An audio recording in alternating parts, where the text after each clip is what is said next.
загрунтованный. Можно купить его в магазинах по творчеству. Его размеры 40 на 60.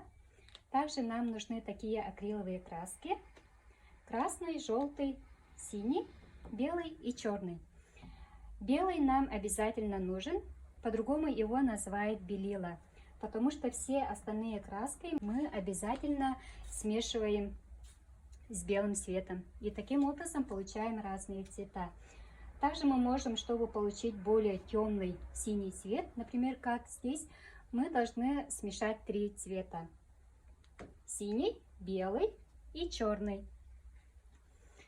Нам нужны такие кисточки, такой большой, можно 20 номер и 10 номер.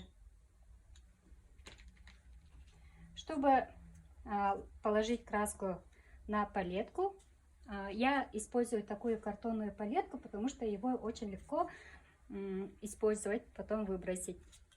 Мы ложим с помощью такого мастихина, им удобно брать краску и сюда ложить. И еще я использовала такую губку, его можно подрезать на несколько кусочков. По видео вы сможете сами нарисовать такую картину.